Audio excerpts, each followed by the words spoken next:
कांग्रेस विधायक दलर 12 जन विधायक सस्पेंड होते आज पुणी 2 जन सस्पेंड होती रमेश जेना और तारा प्रसाद बाहिनी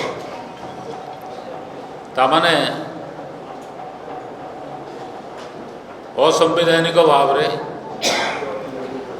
कांग्रेस दल को विधानसभा भीतर को पशिवाई दि जाए नहीं। गतकाली जितेबाला विधायक माने हाउस उवाल भितर थिले धारणा दौले ताको मार्शल जरिया जबरदस्ती बाहर करदे चेष्टा चली यही समय आम पीसीसी सभापति को नेतृत्व में senior leaders of the Congress party जाकर साक्षात करने आम चेष्टा करूँ एवं तांको अनुरोध करूँ अंततः जो माने पूर्वतन विधायक 5 जन को अनुमति दि जाओ भीतर को जावाई से समय पुलिस विधानसभा परिसर भितर थिला एवं आमको बेआईन भाव में बाधा देता भीतर को जावाई आईन अनुसार जड़े पूर्वतन विधायक विधानसभा उभय भीतर को न जाई पारे किंबा सभा कक्ष को जाई न पारे किंतु विधानसभा परिसर भीतर को जेकोसी समय से जाई पारे।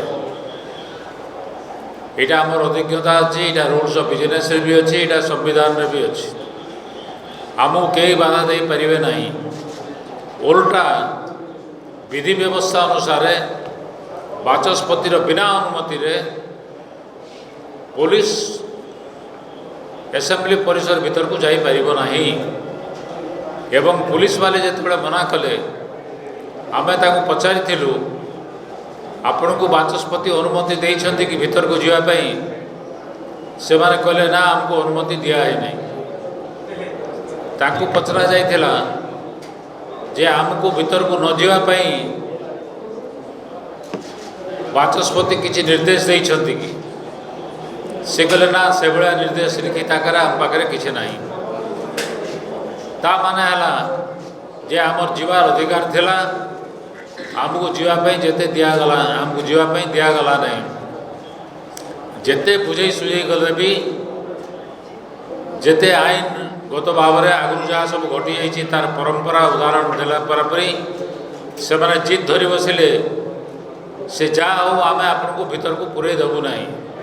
कहीं भीतर को पूरे देवे नहीं मुझे भावी पारना तार कौन सी कारण ना तार कौन सी जुक्ति ना इतर प्रमाणित होची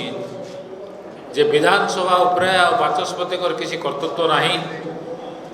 police has taken over the assembly police assembly को तार कब्जा को नहीं जाइए एवं बीजेपी सरकार निर्देश रे से सबू काम करुच्ची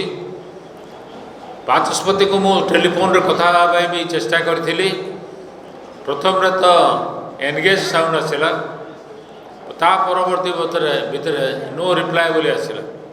तामाने बाचस्पति फोन उठेले नहीं मु तांकटू जानिबा चाहूली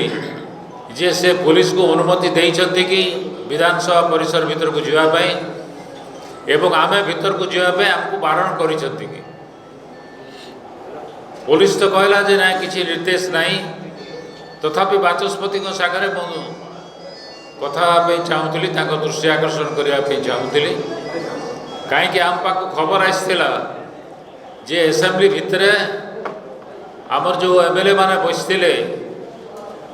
आक्रमण करा जाइछि रक्ताक्त करा जाइछि कार हाथ कटि जाइछि कार देहरे आघात लगी से माने भी स्वीकार कले जे एम्बुलेंस आसी ट्रिटमेंट पाई ता माने कौन अवस्था गुरुतर न होइथिले एम्बुलेंस केबे जाता नहीं या सत्वे ହ୍ୟୁମାନିଟେରିଆନ୍ ପଏଣ୍ଟ ଅଫ୍ ଭ୍ୟୁରୁ ମଧ୍ୟ ଆମକୁ ତାଙ୍କୁ ସାକ୍ଷାତ କରିବା ପାଇଁ ଦେଲେ ନାହିଁ। ପରବର୍ତ୍ତୀ ସମୟରେ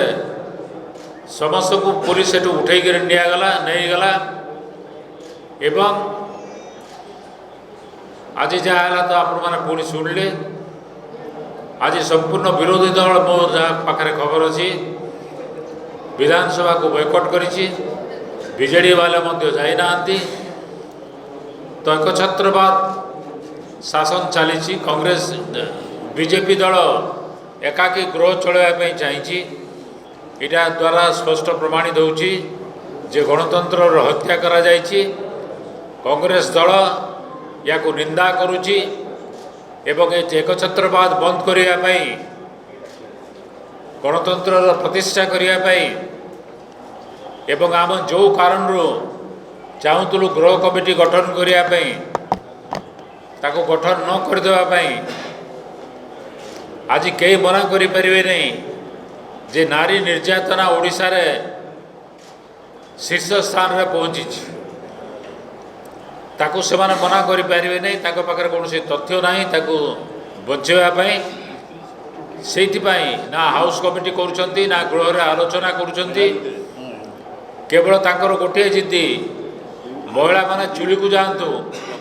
କିନ୍ତୁ ଆମେ ଏ ବିଷୟରେ ଆଲୋଚନା କରାଇଦେବୁ ନାହିଁ। ଗୃହ କମିଟି କରିବୁ ନାହିଁ କିମ୍ବା ଅନ୍ୟ କୌଣସି କମିଟି କରିବୁ ନାହିଁ ତାକୁ ଯାଞ୍ଚ କରିବା ପାଇଁ। ବହୁତ ଦିନ ଧରିକରି ମୁଁ ବିଧାନସଭାରେ ଅଛି, ବିଭିନ୍ନ ପଦପଦବୀରେ ଅଛି। ଏଭଳି ଦୃଷ୍ଟାନ୍ତ କେବେ ନଥିଲା। ଏମାନେ ଇତିହାସ ସୃଷ୍ଟି କରିଛନ୍ତି ଏବଂ ନିଶ୍ଚିତ ଭାବରେ ସାଧାରଣ ଲୋକ ଆସନ୍ତାକାଲି ତାର ଜବାବ ଦେବେ ଯେତେବେଳେ ବିଧାନସଭା ଘେରାଉ କରିଯିବ। ଏବଂ ଯଦି ତାଙ୍କର ଅଳ୍ପ କିଛି ବି ବୁଦ୍ଧି ଥାନ୍ତା, ଯେହେତୁ କାଲି ଘେରାଉ ଅଛି, ସେ ନିଆଁରେ ଘିଅ ପକାଇଲା ଭଳିଆ ପଦକ୍ଷେପ ସେମାନେ ନେଇନଥାନ୍ତେ। ଏହାଦ୍ୱାରା ଓଡ଼ିଶା ଲୋକେ ଆହୁରି ଉତ୍ତେଜିତ ହେବେ ଏବଂ ତାର ନମୁନା ତାର ପ୍ରମାଣ ଆସନ୍ତାକାଲି ଆପଣମାନେ ପାଇପାରିବେ।